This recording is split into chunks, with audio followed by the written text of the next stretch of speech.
হাতে ধরে এক হাত দিয়ে দেখাচ্ছি, তাই একটুখানি মানে অসংলগ্নভাবে হয়ে যেতে পারে। আর শাড়িটার সাথে একটা ব্লাউজ পিস দিয়েছে, যেটা একেবারেই আমি বানাবো না।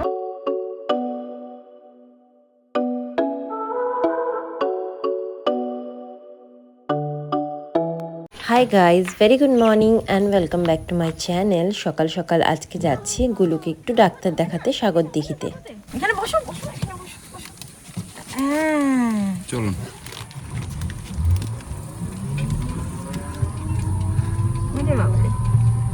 ওর জন্য আলাদা সিট নিতে হচ্ছে এখন নাকি? মুখ করাই। কোথায় ঘুরতে যাচ্ছ বাবা? কোথায় ঘুরতে যাচ্ছ? বলো সাগরদিঘি। গাইস, সাগরদিঘি আমরা গাড়ি নিয়ে যাবো ভেবেছিলাম, তারপর ওখানে গাড়ি রাখার জায়গা নেই, সো আমরা একটা টোটো ভাড়া করে নিয়েছি, একটা হয়তো টোটো করে চলে যাচ্ছি। আজকে অ্যাকচুয়ালি বিকেলেই দেখানো ছিল আমাদের বহরমপুরে, বাট উনি সকালবেলা এখানে বসেন, সেটা আমরা হঠাৎই জানতে পারি।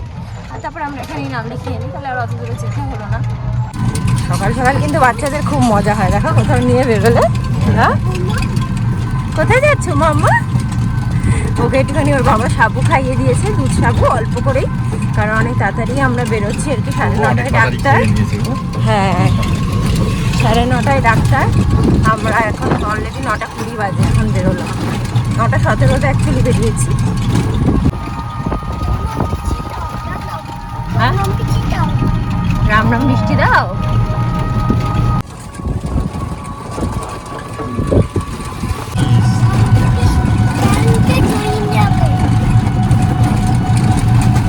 ওকে ধরো গো, পাটা ধরে রাখো, নাহলে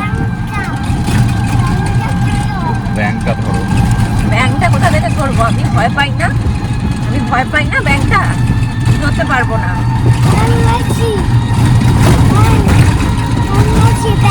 ব্যাংক আছে, থাক ব্যাংক থাক।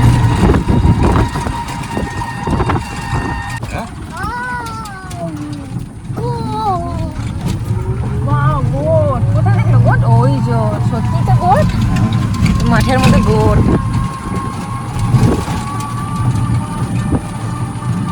ওই দেখ গোট, ওই দেখ, ওই যে গোট।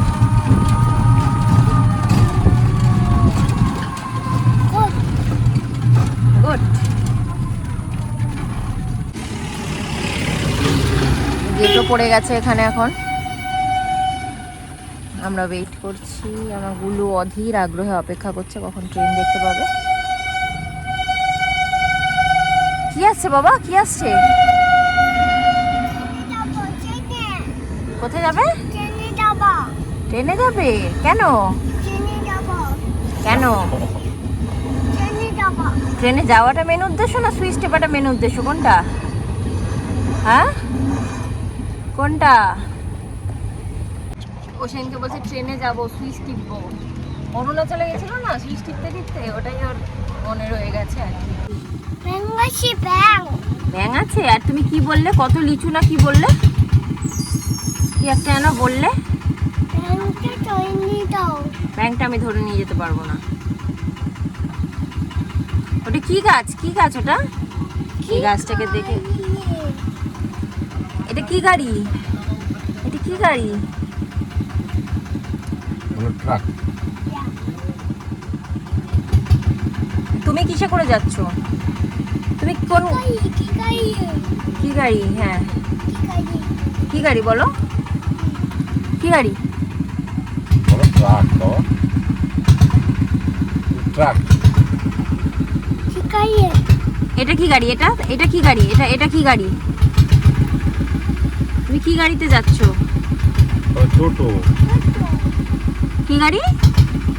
কি গাড়ি? টোটো।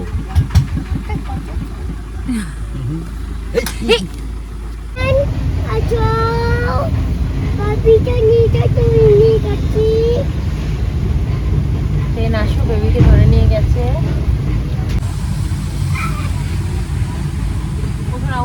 বাবা লেগে যাবে। পড়ে যাবে তুমি। হাত দিও না, কারেন্ট আছে, হাত দিও।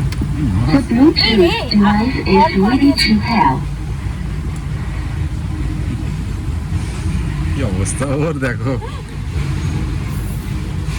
তোকে মারবে সবাই, জানিস তো এবার।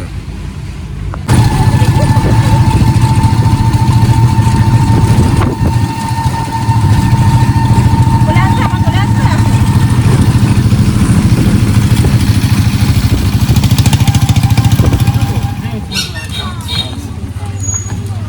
চলো চলো চলো। ডাক্তারের কাছে পৌঁছে দেখলাম ডাক্তারি লেট, সো আমরা অনেকক্ষণ অপেক্ষা করছিলাম। এটা একটা মেনলি ওষুধের দোকান, সঞ্জীবনী ওষুধের দোকান। সেখানেই ডক্টরের চেম্বার, অনেক ভালো ভালো ডাক্তার এমডি এখানে বসেন। এবং এসে দেখলাম এখানে পেশেন্টও প্রচুর হয়।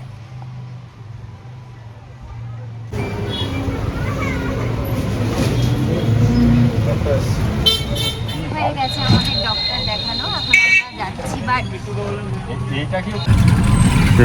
যখন আসছিল তখন হচ্ছে বক বক বক। বাড়ি চলে এসেছি, আসতে তো আমাদের অনেক দেরি হয়ে গেছে, বা 12:30 বাজে এখন ঝটপট রান্না বসিয়েছি। সৌরভের আবার ইভিনিং ডিউটিও আছে। তো আমি তো কিছুই খেয়ে যাইনি, এমনি বিস্কিট খেয়েছিলাম। সৌরভ একটু মিউসলি খেয়েছিল। আমি এখন একটুখানি ডিম খাচ্ছি আর খাবো হলো একটা কলা। চলে এসেছি এখন রান্না করতে, খুব তাড়াতাড়ি করে একটুখানি মাছের ঝোল আর ভাত করে নিচ্ছি। এটা আমাদের মাছের ঝোল হচ্ছে, আর এটা হচ্ছে পাবদা মাছ আলু দিয়ে গাজর দিয়ে আমার ছেলের জন্য। এখানে ভাতের মধ্যে একটু কাঁকড় সেদ্ধ দিয়ে দিয়েছি, কারণ এখন টাইম টেকিং রান্না করা যাবে না, যত শর্টে করা যায়, কারণ একটা অলরেডি বাজে, সৌরভ অফিস যাবে একটু পরে। যাই হোক, করে নিয়ে পরে সমস্ত কিছু খাওয়া দাওয়া শেষ করে তারপরে তোমাদেরকে ওকে ডাক্তার কি বললো সেই আপডেটটা দিয়েছি। এখানে দেখো আমার ছেলে করছে এক্সপেরিমেন্ট, হাওয়ায় উঠছে, ওগুলোকে দেখছে। আগে হাতে ধরে ধরে ওড়াতো, দেখতো, এখন আবার ঘুষে দিয়ে ওখানে মানে একদম স্টেডিলি রেখে দিয়ে এখন দেখছে। কি করছো, কি করছো? স্নান করে চলে এসেছি, সৌরভও চলে গেছে অফিসে। জাস্ট স্নান করে বেরোলাম, ছেলেকে এখন খাওয়াবো, অনেক দেরি হয়ে গেছে গাইস, 2:15 বাজে। টাইমই ছিল না রান্না করার, সো এখানে ছেলের জন্য এখানে একটুখানি আলু গাজর দিয়ে পাবদা মাছের ঝোল করেছি, আর আমাদের জন্য এখানে একটু আলু দিয়ে এই যে পাতলা মাছের ঝোল করেছি, তার সাথে একটু কাঁকরোল সেদ্ধ দিয়েছি, নুন তেল কাঁচা লঙ্কা দিয়ে খেয়ে নেবো। আর আমার গুলু এই যে দুষ্টু করছিল, বাইক চালাচ্ছিল। তোমাদেরকে বললাম যে খেয়ে দিয়ে এসে তোমাদেরকে বলবো আমার ছেলের হেলথ আপডেটটা। তো লাস্ট টাইম তোমাদেরকে বলেছিলাম যে ওর মুখের মধ্যে ওই মাউথ আলসারগুলো হয়েছে, মুখে যে ঘাগুলো আমাদের ছোটোবেলায় হতো, সবাই বলতো ভিটামিনের অভাবে হয়েছে। তো সেই ঘাগুলোর মুখের মধ্যে পুরো ভর্তি করে হয়েছিল, ঠিক আছে, মানে টাকরার মধ্যে, গালের ভেতরে, তারপর মাড়িতে, জিভে, সব জায়গায় হয়েছিল।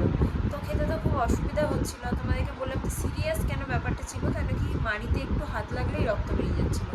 আর একদিন একটা ছোট্ট আপেলে একটা কামড় বসাতে পুরো রক্ত গড়গড় করে মুখ থেকে বেরোচ্ছে, মানে মাড়ি থেকে আর কি, আমরা দেখেছিলাম মাড়ি থেকে বেরোচ্ছে। তো ওটা একটা খুব সিরিয়াস কেস ছিল। তো আমরা তখন তো বলেছিলাম যে ডাক্তারের কাছে নিয়ে যাই, বহরমপুরে তো খুব ভালো পিডিয়াট্রিক আছেন, এমডি ডক্টর শান্তনু, সরি একজনের নাম ভুলে যাই, সোমনাথ মণ্ডল, আমি ভীষণ নাম ভুলে যাই। যাই ডক্টর সোমনাথ মণ্ডল, তো ওনাকে দেখিয়েছিলাম, উনি অনেক টেস্ট দিয়েছিলেন। সব টেস্টগুলো করিয়ে আজকে আমরা রিপোর্ট দেখাতে গেছিলাম। এখানেই আমরা বহরমপুরেই যেতাম বিকেলবেলা আজকে, কিন্তু আমরা গতকাল যেহেতু অ্যাপয়েন্টমেন্ট নেওয়ার জন্য ফোন করেছিলাম, ওনারা বললেন যে উনি আজকে সাগরদিঘিতেই বসেন, আজকে একদিনই বসেন উইকের মধ্যে। তো আমরা সকালবেলা গিয়ে সাগরদিঘিতে দেখালাম। উনি যেটা বললেন যে টেস্টগুলো সবই ঠিক আছে, কিন্তু মায়ের তরফের অনেক জিন থাকে, মানে এই যেটা হয়েছে বলছিলাম যে আমার মানে বলছিল যে জেনেটিক ইস্যু, এটা একটা হয়তো ব্লিডিং ডিসঅর্ডার থাকতে পারে। তো সেটা হচ্ছে মায়ের তরফ থেকেই থাকার সম্ভাবনাটা বেশি। তো আমাদের ফ্যামিলিতে তো কারোর ব্লিডিং ডিসঅর্ডার নেই। আর ওর যেহেতু এর আগে টয়লেট থেকে রক্ত পড়েছিল, নাক থেকে হঠাৎ, মানে কোনো রিজন নেই, কোনো ব্যথা নেই, কিছু নেই, কিছু হয়নি, ধাক্কাও খায়নি, বাট এরকম রক্ত বেরিয়েছিল এর আগে, মানে আমাদের হয়েছে এরকম আর কি। তো উনি বলেছে হতে পারে এটা ব্লিডিং ডিসঅর্ডার, কিন্তু সেটা ভালো করে বোঝার জন্য আরও অনেক টেস্ট করতে হবে। তো সেই টেস্টগুলো দিয়েছে। আপাতত যে টেস্টগুলো করা হচ্ছে সেগুলো সবই নর্মাল, কোনো কিছু সেরকম ভয়ের ব্যাপার নেই। আর এর মধ্যে আমার দুটো পারচেস এসছে শাড়ি। আমি দুটো শাড়ি কিনেছি অনলাইনে, শাড়ি দুটো আমার খুব পছন্দ হয়েছে, একটা আমার জন্য আর একটা গিফটিং পারপাস। এবং বলছি কোনটা কী সেটা আমি তোমাকে দেখাতে বলছি। শাড়ি দুটো এত পছন্দ হয়েছে আমার যে বলতে পারবো বলে বোঝাতে পারবো না কোনটা। ফার্স্টে দেখো, ফার্স্টে এই শাড়িটা, এটাই হচ্ছে গিফটিং পারপাস, যেটা বলছিলাম তোমাদেরকে। দেখো এই শাড়িটার সাথে কিন্তু এত সুন্দর ব্লাউজ রয়েছে। আমি এক হাতে ধরে এক হাত দিয়ে দেখাচ্ছি, তাই একটুখানি মানে অসংলগ্নভাবে হয়ে যেতে পারে, একটু বুঝে নিও ব্যাপারটা।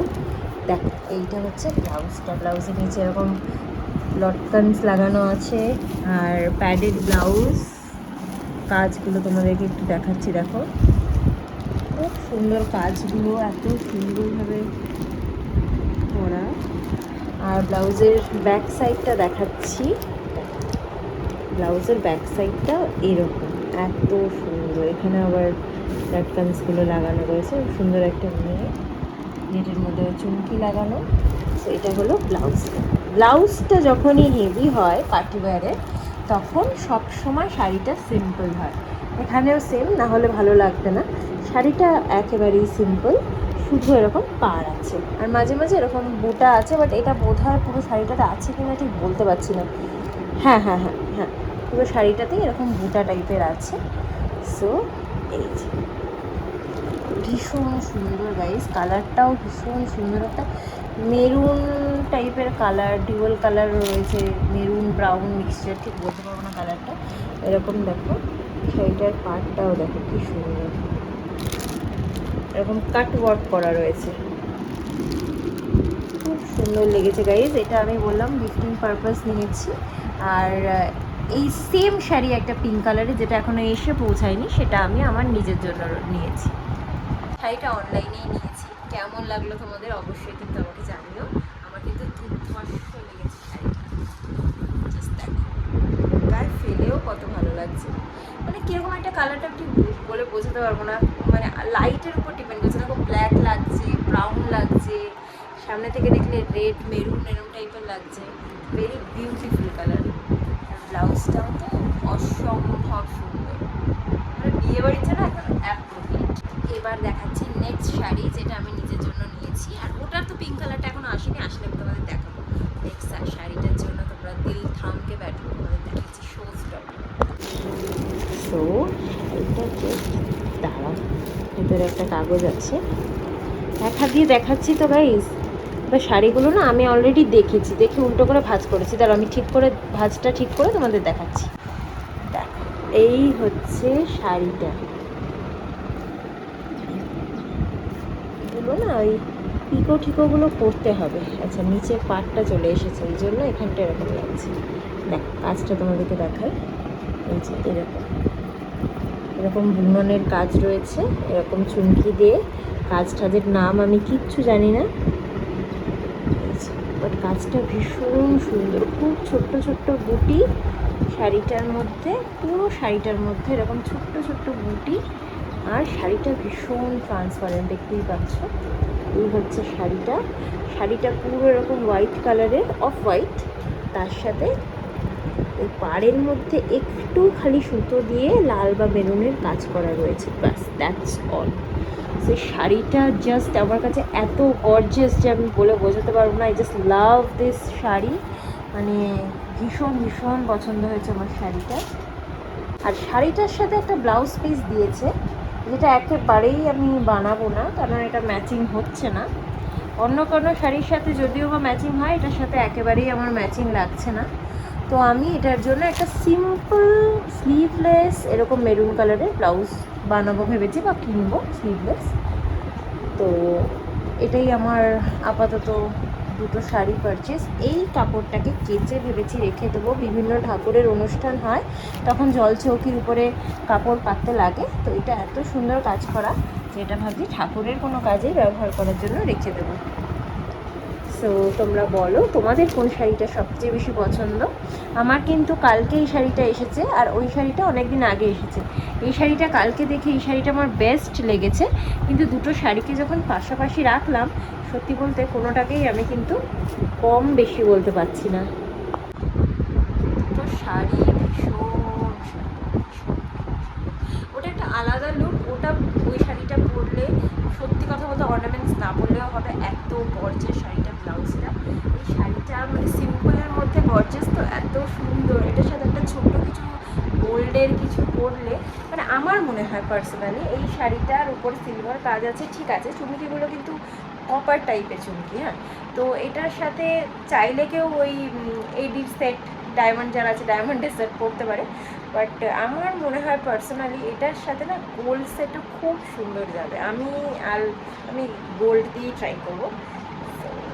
আমার ভীষণ ভীষণ পছন্দ হয়েছে, তোমাদের সাথে শেয়ার করে দিলাম। ওই শাড়িটা আসলে শেয়ার করে দেবো। কেমন লাগছে দুটো শাড়ি জানিও, দুটোর মধ্যে কোনটা তোমাদের বেশি ভালো লাগলো সেটা কিন্তু অবশ্যই জানিও।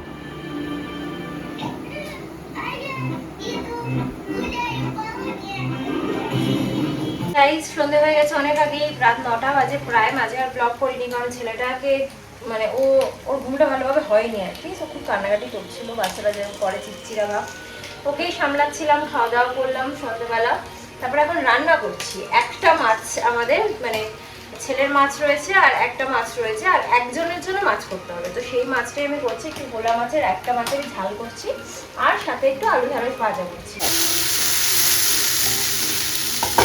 অল্প অল্প করে কিছু রান্না করতে গেলে না গাইস বোঝা যায় না কিছু আন্দাজ, জানো তো। এখন হয়ে গেছে রাত্রি, তাও আমার বাবা এখনো বাইক চালাচ্ছে। ওর দুষ্টুমিও চলতে থাকবে, আমাদের কাজও কখনো শেষ হবে না। এখনো ঘর গোছানো চলছে, মানে রাতে শোয়ার আগে আর কি যতটুকু পারি। কালকে তো মাস শেষে ঝাড়টার দেবে, পুরো ঘরটা একেবারে অগোছালো করে রাখে ছেলেটা। যাই হোক, তো ব্লগটাকে আজকের মতো এখানে এন্ড করে দিচ্ছি। ব্লগটা কেমন লাগলো অবশ্যই জানিও, যদি ভালো লাগে তাহলে কিন্তু অবশ্যই লাইক শেয়ার সাবস্ক্রাইব করে সাথে থেকো। নতুন একটা ব্লগ নিয়ে চলে আসবো খুব শিগগিরই। টাটা, বাই, গুড নাইট, লাভ।